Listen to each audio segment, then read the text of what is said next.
अनोखे लोगों की दुनिया। काफी रिपोर्टर के बीच बैठी हुई शालिनी की बात सुनने के लिए सभी लोग इत्मीनान से बैठे थे। शालिनी मैडम, आप बताइए ना अनोखी दुनिया की बुक के बारे में आपका क्या कहना है। आपकी किताब काफी अच्छी लगी है और हमने सुना है कि ये सच्ची घटना और लोगों पर आधारित है। तो किस गांव की है ये कहानी? हाँ मैडम, आजकल आप अपनी लिखी हुई इस कहानी की वजह से काफी सुर्खियों में हैं। हमें थोड़ा अनुमान है, हमने आपकी किताब भी खरीदी हुई है, लेकिन आपकी जुबान से इस कहानी को सुनना चाहते हैं। आप इतना प्यार से पूछ रहे हैं तो मैं जरूर बताऊंगी। दरअसल मैं अपने कॉलेज के एक प्रोजेक्ट की वजह से उसी गांव में कुछ रिसर्च करते हुए पहुंच गई थी। मेरी कोई सहेली मेरे इस प्रोजेक्ट में काम नहीं करना चाहती, बट मैं खुद रिसर्च करूंगी। आखिर कोई इस गांव में क्यों नहीं आता है? क्यों बाहर के लोग मुझे मना कर रहे थे यहाँ आने से? अब मैं इस गांव में आ गई हूँ, पर जाऊं कहाँ? शालिनी थोड़ी और आगे बढ़ती है तो देखती है अजीब अजीब से लोग उसके आसपास थे। किसी के हाथ लंबे थे तो किसी के पैर लंबे थे और हाथ छोटा। किसी बच्चे के हाथी जैसे कान थी तो किसी औरत की लंबी पूंछ थी तो किसी औरत की लंबी मूंछ। किसी के लंबे सोने जैसे बाल थे तो किसी की बड़ी सी नाक। बच्चे औरत से लेकर बड़े बूढ़े तक अजीब किस्म के दिख रहे थे।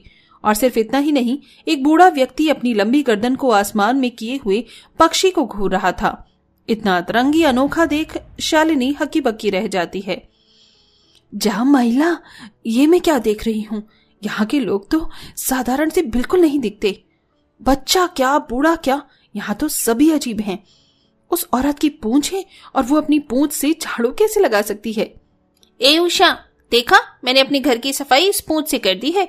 पता है मेरी झाड़ू खराब हो गई थी, पर अब मेरी पूंछ ही काम आ रही है। अच्छा देखना, मेरे ये सोने के बाल किसी काम के नहीं है। कितने अजीब से लग रहे हैं, कड़ ही नहीं रहे। ना हम इन बालों को तोड़कर अपने घर में राशन पानी ला सकते हैं, क्योंकि सुनार पर भी इतना पैसा कहाँ है। सही बोली, उस अजीब घटना की वजह से हमारे गांव को नजर ही लग गई है। सब बर्बाद हो गया। माँ, मेरे लंबे कानों की वजह से मुझे दूर से कुछ सुनाई दे रहा है, जैसे कि कोई शेर आने वाला है। मुझे बहुत डर लग रहा है। क्या क्या क्या क्या? शेर कैसे आ सकता है? अरे मोरी मैया, शेर! जल्दी से हम अपने अपने घर में घुस जाते हैं, वरना वो शेर किसी को खा जाएगा। अरे मुकेश, माया काकी, जल्दी चलो, हमें कुछ सोचना भी है शेर के लिए। कहीं आ गया तो चाल है ना आप लोगों के पास? नहीं भी हुआ तो क्या हुआ, अपने अतरंगी अनोखे कान नाक पैर से उसे रोकने की कोशिश करेंगे। तुम सब भूलो मत, मेरे पास तीसरी आंख है और इसका मैं अच्छे से इस्तेमाल कर सकती हूँ। ओह माय गॉड, इस बूढ़ी अम्मा की तो 3 आंखें हैं। ये लोग तो बच भी जाएंगे, लेकिन मेरे पास तो कुछ नहीं है। मैं जल्दी से किसी के साथ ही छुप जाती हूँ। वो सब लोग अपने घर में घुस जाते हैं। इस बीच शालिनी भी उन औरतों आदमियों के साथ घर में छुप जाती है। हे भगवान, प्लीज हम सबको बचा लेना, वो शेर यहाँ पर नहीं आए। अरे तुम कौन हो? हमने पहले तो तुम्हें नहीं देखा। तुम इस गांव में कैसे आई हो? तुम्हें इस गांव में आने का कोई हक नहीं है। निकलो मेरे घर से। हाँ, निकल जाओ, तुम जाओ, वरना मैं अपने लंबे हाथों से तुम्हें यहाँ से बाहर निकाल दूंगी। अरे आप सब मेरी बात सुनिए, मैं आप लोगों को कोई नुकसान पहुंचाने नहीं आई हूँ। किसी काम से यहाँ आई थी, पर जब आप लोगों को देखा तो दंग रह गई और शेर की बात सुनी तो आप लोगों के साथ ही आ गई। ठीक है, लेकिन इसके बाद तुम यहाँ से चली जाओगी। मुझे किसी गांव पर कुछ रिसर्च करना था। अब इन लोगों का अनोखा रूप ही मेरा प्रोजेक्ट है और इसे करके ही जाऊंगी। जी जी जी जी जी। इतने में राहुल अपने बड़े कान से सुन लेता है और बुढ़िया अपनी तीसरी आंखों से बिना खिड़की के देख लेती है कि शेर उन सब लोगों के घर के बाहर गुर्राह कर घूम रहा था। अरे अपनी लंबी टांग की वजह से मैं यहाँ पर ना ही खड़ा हो पा रहा और ना ही बैठ पा रहा। ऐसे झुकना मेरे लिए बहुत मुश्किल है, पर यहाँ से बाहर भी नहीं जा सकता क्योंकि शेर आ चुका है। तुम सब लोग डर क्यों रहे हो? चलो जाओ, शेर का मुकाबला करो, क्योंकि हमारे पास अनोखी शक्तियां हैं। मैं इस अपने भारी ठोस बालों से शेर पर हमला करूंगी। आप अपनी लंबी टांग से उसे बचने की कोशिश करना, और पायल, तुम अपने लंबे हाथों से उसे पकड़ने की कोशिश करना, और माया काकी, आप इन तीसरी आंख से उसे काबू में लाओ। और सुजाता, तेरी पूंछ कोई काम कर पाएगी या नहीं? करेगी। सब साथ में है ना हम लोग, तो होंगे हम कामयाब। गांव के सारे अनोखे लोग उस शेर के सामने चले जाते हैं। अपनी बताई प्लानिंग के अनुसार वो एक एक करके उस पर हमला करते हैं और जाल डाल देते हैं। शेर आक्रोश में उछलता रहता है और जाल में फंसने के बाद भी वो बुढ़िया को पंजा मार देता है। अरे माया, तुम ठीक तो हो ना? क्या करें, ये शेर तो काबू में ही नहीं आ रहा, पायल के पकड़ने पर भी। शालिनी खिड़की से ये सब देख रही थी। उसके दिमाग की बत्ती जलती है। हे भगवान, मैं कैसे भूल गई कि मैं एक ऐसी गोली लाई हूं कि जानवरों के खाते ही वो सो जाएगा, क्योंकि मैं तो जंगल में रिसर्च पर आई थी। सुनिए सुनिए, मुझे पता है आप लोग मेरी बात पर विश्वास नहीं करेंगे, लेकिन ये गोली किसी तरीके से उस शेर के मुंह में डाल दीजिए, वो तुरंत सो जाएगा। ये तुमने कैसी बातें कर रही हो? हमें तुम पर जरा भी भरोसा नहीं है। एक बार सुन तो लीजिए, ये सच में काम करेगा। उषा का मन नहीं मानता, फिर भी उस लड़की की बात पर विश्वास कर उषा उस शेर के मुंह में खोलने पर झट से वो गोली डाल देती है, जिससे वो सो जाता है और लंबी टांगों वाला आदमी उसे जंगल के अंदर छोड़ आता है। गांव के सब लोग उस लड़की से बहुत खुश हो जाते हैं। बेटी, हम बहुत खुश हैं। आज हम सबकी जान तुम्हारी वजह से ही बची है।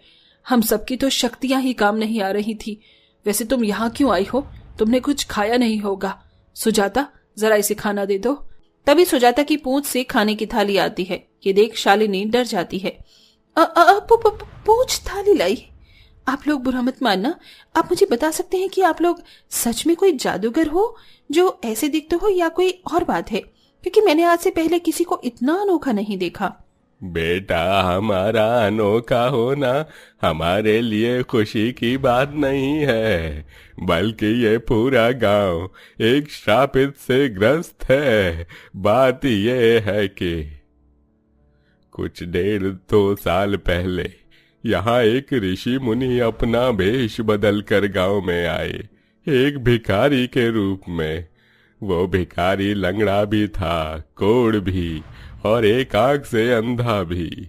वो चुपचाप गांव के एक पेड़ के नीचे बैठा रहता था और हम सब लोग उसे देखकर घिन करते थे, इसलिए बारी बारी से उसे हटाने आते थे। अरे तुम कितने मनहूस और अजीब हो। तुम्हारी पीठ, एक पैर से लंगड़े हो और एक आंख से दिखाई नहीं देता। इतना अजीब से दिखने वाले इंसान को हम गांव में नहीं रहने दे सकते। चलो जाओ, यहाँ से जाओ, तुमसे बहुत बुरा असर हो रहा है। तुम लोगों ने मुझे कई दिनों से यही सब सुनाया है। मैं भी इंसान हूँ। तुम लोग मुझे ऐसा कह रहे हो, अब देखो तुम्हारे साथ क्या होता है। वो भिखारी जल्द ही एक ऋषि मुनि बन जाता है और अपने कमंडल से थोड़ा पानी लेता है। ओम हीम क्लीम, जैसे तुम लोगों ने मेरे शरीर का मजाक उड़ाया, वैसे ही मैं पूरे गांव को श्रापित करता हूँ कि तुम भी अजीब से दिखने वाले लगोगे। कोई तुम्हारे गांव में नहीं आएगा। गांव का कल्याण कभी नहीं होगा। किसी के हाथ पैर लंबे होंगे तो किसी का मुंह, किसी की पूंछ। ये कहते ही वो ऋषि उन लोगों पर और गांव की जमीन पर पानी छिड़क देता है, जिससे सारे लोग उसी वक्त अजीबोगरीब दिखने लगते हैं। सब लोग ऋषि से बहुत माफी मांगते हैं, लेकिन वो अपनी तपस्या करने एक गहरी गुफा में चला जाता है।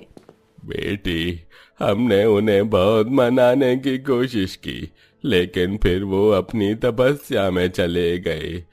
कहीं उन्हें दोबारा क्रोध न आ जाए, इसलिए गए नहीं। उनके दिए ये श्राप से हम कभी खुश रहते हैं तो कभी दुखी। इस वजह से गांव में पैसों की कमी हो गई। कोई हमारे गांव में कोई नहीं आता यहाँ का काम करवाने। न खेती बाड़ी होती, न कोई अनाज खरीदता। यहाँ की आर्थिक स्थिति ही बर्बाद हो गई है। क्या यहाँ इतना सब कुछ हो गया? आपने बुरा किया है, आप एक बार माफी मांगना। मैं आपके पूरे गांव को श्राप से मुक्त कराना चाहती हूँ। मुझे उन ऋषि मुनि की गुफा का पता बताइए। वो पता मिलते ही शालिनी उस गुफा को ढूंढने में लग जाती है। करीबन 2 दिन में वो ऋषि मुनि के सामने होती है। प्रणाम ऋषि मुनि जी, मैं आपसे किसी जरूरी तथ्य पर बात करने आई हूँ, क्या आप मुझे सुन सकते हैं? तभी ऋषि मुनि अपनी आंखें खोलते हैं। बोलो। ऋषि मुनि जी, मैं अनोखे गांव की तरफ से आई हूँ, जहाँ आपके श्राप से पूरा गांव श्रापित है। मैं जानती हूँ मुझे इस बारे में नहीं बोलना चाहिए, लेकिन वो गांव वाले सच में मासूम है।